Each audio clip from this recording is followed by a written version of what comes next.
నమస్కారం, welcome to exclusive field report. నేను VSR మూర్తి. ఇంకా డీటెయిల్స్ చూసేద్దాం. తిరుమల కల్తీ నెయ్యి వ్యవహారంపై స్పీడ్ పెంచిన సిట్, బీఆర్ఎస్ ప్రభుత్వంలో ఫోన్ ట్యాపింగ్లో ప్రణీత్ రావుకు బెయిల్ మంజూరు, గుంటూరులో జీబీఎస్ వైరస్ కలకలం అనే అంశాలపై ఫీల్డ్ రిపోర్ట్లో వివరాలు చూద్దాం. తిరుపతి నుండి రవివర్మ, హైదరాబాద్ నుండి కుమార్, గుంటూరు నుండి రవికృష్ణ వీటిపై ఎక్స్క్లూజివ్ ఫీల్డ్ రిపోర్ట్ అందిస్తారు. Welcome to all. ముందుగా మనం తిరుమల వెళ్దాం. తిరుమల కల్తీ నెయ్యి వ్యవహారంలో సిట్ అధికారులు విచారణను వేగవంతం చేశారు. 4 నిందితులను రుయా ఆసుపత్రికి తరలించి వైద్య పరీక్షలు నిర్వహించారు.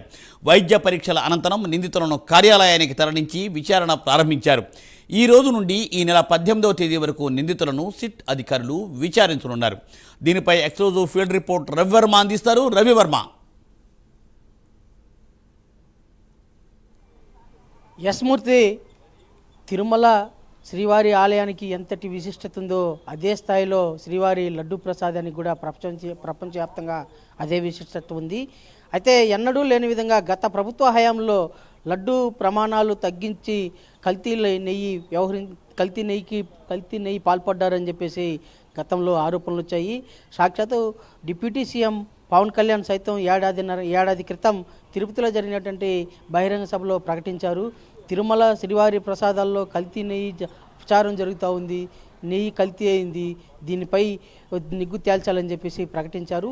అతని ప్రకటనలో అప్పుడైతే ప్రజలు అంతగా స్వీకరించలేదు. కానీ అనంతరం అధికారంలోకి వచ్చిన తర్వాత కల్తీ నెయ్యి వ్యవహారంపై రాష్ట్ర ప్రభుత్వం సిట్టు ఏర్పాటు చేసింది. అయితే దీని మీద ఇప్పుడున్నటువంటి ప్రతిపక్ష పార్టీ సుప్రీంకోర్టును ఆశ్రయించగా సిట్ కాదు, సెంట్రల్ గవర్నమెంట్ ప్రభుత్వంతో సిబిఐ ద్వారా సిట్ ఏర్పాటు చేసి తదనుగుణంగా విచారణ చేపట్టాలని చెప్పేసి సుప్రీంకోర్టు ఆదేశాలు జారీ చేసింది. దాని మేరకే ఇప్పుడు కేంద్ర ప్రభుత్వం సిబిఐ నేతృత్వంలోని సిట్టు విచారణ ప్రక్రియ వేగవంతం చేసింది. దాదాపు అంటే రోజు శ్రీవారి లడ్డుల తయారీకి 15,000 కిలోల నెయ్యి అవసరం. అంత ప్రొక్యూర్మెంట్ ఉందా లేదా అనేది ఇప్పుడు సరఫరా చేసి పట్టుబడినటువంటి డైరీల యొక్క స్థాయిని కూడా పరిశీలించకుండా, పరిగణలోకి తీసుకోకుండా, వాటి ప్రమాణాలను కూడా పూర్తి స్థాయిలో అప్పటి టీటీడీ అధికారులు పరిగణలోకి తీసుకోకుండా టెండర్ కాల్ఫర్ చేశారు. ఆ టెండర్ ప్రక్రియలో పాల్గొన్నటువంటి ఏఆర్ డైరీ, వైష్ణవి డైరీ, బోలాబాబే డైరీలు ఇవి 3 కలిసి వైష్ణవి డైరీ ద్వారా టెండర్ కైవసం చేసుకుని తదనుగుణంగా నెయ్యి సరఫరా చేసేందుకు ముందుకొచ్చాయి. ఈ లోపాయికార ఒప్పందం కారణంగానే బోలేబాబా డైరీ నుంచి వచ్చుతున్నటువంటి కల్తీ నెయ్యిని శ్రీవారి ప్రసాదాలకి వినియోగించినట్లుగా సిట్టు విచారణలో నిగ్గు తేల్చారు. ప్రాథమిక దర్యాప్తులోని ఆధారాలను బట్టి నిర్ధారించారు. ఆ నిర్ధారణ మేరకే బోలాబాబా డైరీకి చెందినటువంటి వినయ్ చందు, సోమిల్ జైన్, అలాగే వైష్ణవి డైరీకి చెందినటువంటి వినయకాంత్, అలాగే ఏఆర్ డైరీకి చెందినటువంటి రాజగోపాల్, రాజశేఖర్ వీళ్ళని 4 పోలీసులు అరెస్ట్ చేశారు. అరెస్ట్ చేసి కోర్టుకైతే సబ్మిట్ చేశారు. కోర్టు 14 రోజులు రిమాండ్ సైతం విధించింది. అయితే మరింత సమాచారం మరింత లోతుగా విచారణ జరపాలనే ఉద్దేశంతోనే సిట్ అధికారులు కోర్టును ఆశ్రయించి కస్టడీ పిటిషన్ వేశారు. కస్టడీ పిటిషన్ స్వీకరించినటువంటి కోర్టు సైతం అంటే 10 రోజులకు ఇచ్చేదానికి కుదరదని 4 రోజుల పాటు సిట్టు అధికారులని కస్టడీకి తీసుకోవచ్చు అని చెప్పేసి కోర్టు పరిగణలోకి తీసుకుని ఆదేశాలు జారీ చేసింది. ఆ మేరకు ఈ రోజు నుంచి 18వ తేదీ వరకు దాదాపు 4 రోజుల పాటు సిట్టు దర్యాప్తు అయితే చేపట్టనుంది. ఈ దర్యాప్తులో భాగంగానే ఇవాళ ఉదయం సబ్ జైలు నుంచి రిలీజ్ తీసుకొచ్చినటువంటి ముద్దాయిలను కోర్టుకి ఇక్కడ సిట్టు కార్యాలయానికి రాకముందే రుయా హాస్పిటల్కి తరలించి వైద్య పరీక్షలంతా పూర్తిగా నిర్వహించిన పిదప ఆ కాపీని కోర్టుకు పంపించారు. తదనంతరం వీరిని సిట్టు కార్యాలయం తీసుకొచ్చి విచారణ అయితే ఉదయం 11:30 గంటల నుంచి విచారణ కంటిన్యూ అవుతుంది. ఇప్పటికి దాదాపు 8 గంటల పాటు విచారణ అయితే సాగుతూ ఉంది. అంటే సిట్ అధికారులు దాదాపు 10 రకాల ప్రశ్నలు సిద్ధం చేసుకుని సిట్ వీళ్ళని ప్రశ్నిస్తున్నారు. ప్రధానంగా ఏ కండిషన్స్తో ఫస్ట్ టెండర్ ప్రక్రియ మీరు అప్లై చేశారు, టీటీడీ ఎలాంటి టెండర్ ప్రక్రియకు కాల్ఫర్ చేసింది, మీరు ఏ బేసిక్ కింద అప్లై చేశారు.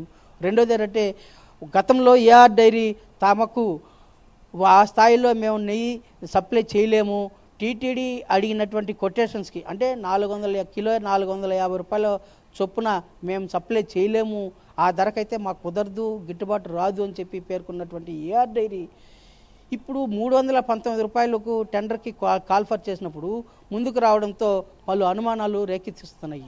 దానికి తగ్గట్టు ఏఆర్ డైరీ అలాగే వైష్ణవి డైరీ వీళ్ళందరూ కూడా 319 రూపాయలకే కిలో ఇస్తాము, కిలో నెయ్యి సరఫరా చేసేందుకు టెండర్ కాల్ఫర్ చేసి టెండర్ని తీసుకున్నాయి. ఇక్కడ అనుమానాలు రేకెత్తిస్తున్నాయి. ప్రధానంగా గతంలో 450 రూపాయలకి ముందుకు రానిటువంటి డైరీలు ఇవాళ 319 రూపాయలకే మేము సప్లై చేస్తామని రావడంతో అనుమానాలు రేకెత్తించాయి. దీన్ని బేస్ చేసుకునే గతంలో పవన్ కళ్యాణ్ సైతం ప్రకటించారు, లడ్డులో కల్తీ నెయ్యి సరఫరా అవుతుందని చెప్పి గతంలో ప్రకటించారు. ఆ మేరకే సిట్టు దర్యాప్తు బృందం కొనసాగిస్తూ ఉంది. ఇవాళ ఈ టెండర్ ప్రక్రియ విధానాన్ని ఏ విధంగా కోట్ చేశారు, ఎంతకి టీటీడీ కాల్ఫర్ చేసింది, మీరు ఎంతకి స్టిక్ ఆన్ అయ్యారు అనేసి ఆ క్వశ్చన్స్తో పాటు ప్రధానంగా మీరు ఇక్కడ కాకుండా మీకు మీ డైరీలకి స్తోమత లేదు అంటే దాదాపు రోజుకి 15,000 కిలోల నెయ్యి సరఫరా చేసే స్తోమత లేనప్పుడు మీరు ఇంత ప్రొక్యూర్మెంట్ బల్క్గా ప్రొక్యూర్మెంట్ ఎక్కడి నుంచి చేస్తారు, మీరు ఎలా ఏ ప్రాతిపదికన సరఫరా చేయాలని చెప్పి నిర్ణయించారు, దానికి ఆధారాలు ఏంటి అనే వాటి మీద కూడా పూర్తి స్థాయిలో విచారణ జరుగుతూ ఉంది.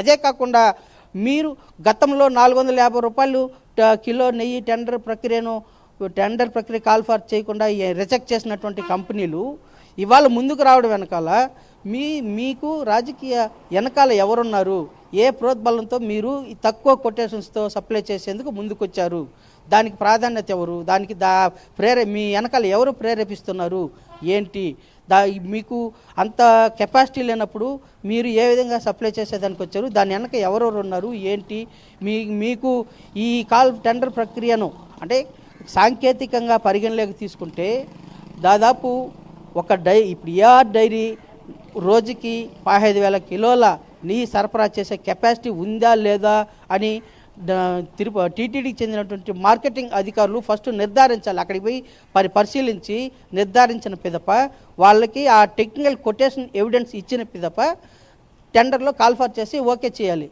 అలాంటి టెక్నికల్ కొటేషన్స్ మీకు ఎవరిచ్చారు, మీరు వచ్చి చూసారా లేదా, గ్రౌండ్ స్థాయిలో క్రింది స్థాయిలో పరిశీలించారా లేదా అనే తదితర క్వశ్చన్స్ అన్నింటినీ కూడా ఇవాళ సిట్ అధికారులు అయితే రేజ్ చేస్తున్నారు. వాటికన్నిటికి కూడా సమాధానం మరో కాసేపట్లో తెలుస్తుంది. అదే కాకుండా దీని వెనక అంటే బోలే బాబా డైరీ అనేది దానికి పూర్తి స్థాయిలో ఆవు నెయ్యికి సంబంధించిన డైరీ అయితే కాదు, గేదె పాలు సంబంధించిన సప్లై చేస్తే ఉన్నటువంటి బోలే బాబా డైరీని ఎట్లా మీరు కన్వర్ట్ చేసుకుంటారు, ఈ సిస్టంలోకి మీరు ఏ విధంగా కన్వర్ట్ చేసుకుంటారు, దానికి వైష్ణవి డైరీ ఏ ప్రాతిపదికన కన్వర్ట్ చేసుకునేందుకు అనుమతి ఇచ్చింది అనే విధానంలో అనే కోణంలో కూడా అధికారులు అయితే ప్రశ్నలు సంధిస్తున్నారు. వీటన్నిటినీ కూడా పరిగణలోకి తీసుకుని ఇవాళ విచారణ అయితే సాగుతూ ఉంది. ఈ విచారణ ఈ నెల 18వ తేదీ వరకు సాగుతుంది. దీంతో పాటు ఈ విచారణలతో పాటు మొత్తం 15 మంది మీద కేసు పెట్టినట్టు తెలుస్తుంది. మరి ఈ విచారణ పూర్తి కాగానే మరికొంతమందికి కూడా నోటీసులు ఇచ్చి విచారణకు హాజరు కమ్మని చెప్పేసి తెలుస్తూ ఉంది. అది ఎవరెవరు ఏంటనేది విచారణ అనంతరం ప్రక్రియలో భాగంగా తెలుస్తుంది. ఇప్పటికీ ప్రస్తుతానికి ఈ క్వశ్చన్స్ మీద రేజ్ చేసిన వాటికి సమాధానాలు అయితే రాబడుతున్నారు. వీళ్ళు ఏ మేరకు సమాధానం ఇస్తారనేది ఇప్పుడు కాసేపట్లో వాళ్ళు విచారణ అధికారుల దగ్గర నుంచి మనకి స్పష్టంగా తెలుస్తుంది. అయితే గతంలో ఉన్నటువంటి డైరీలన్నీ కూడా ఆవు నెయ్యి ప్రొక్యూర్మెంట్ చేసిన విధానాన్ని పరిగణలోకి తీసుకొని ఈ కల్తీ నెయ్యికి ఏ విధంగా దోహదపడతారు అంటే టీటీడీ శ్రీవారి ప్రసాదాలకు కల్తీ నెయ్యి సప్లై చేశారనగానే భక్తుల మనోభావాలు దెబ్బతిన్నాయి. కోట్లాది మంది భక్తుల మనోభావాలను తీసే విధంగా ఈ డైరీలు వ్యవహరించాయి. వీటి మీద కూడా పూర్తి స్థాయిలో విచారణ చేపట్టాలని చెప్పేసి గతంలో టీటీడీకి పలు విజ్ఞప్తులు వచ్చాయి. ఆ విజ్ఞప్తులన్నింటినీ కూడా వీళ్ళు పరిగణలోకి తీసుకొని ఇవాళ విచారణలో భాగంగానే వాటిని కూడా దర్యాప్తులో భాగంగానే వాటిని కూడా తీసుకొని పరిశీలిస్తున్నారు. అదే కాకుండా ఈ డైరీలతో పాటు ఇంకా ఎవరెవరు ఉన్నారు ఏంటి, వాటి యొక్క వివరాలు ఏంటి అనేసి ఆ కోణంలో కూడా దర్యాప్తు చేస్తున్నారు. Murthy, thank you Ravi Varma, thanks for exclusive field report.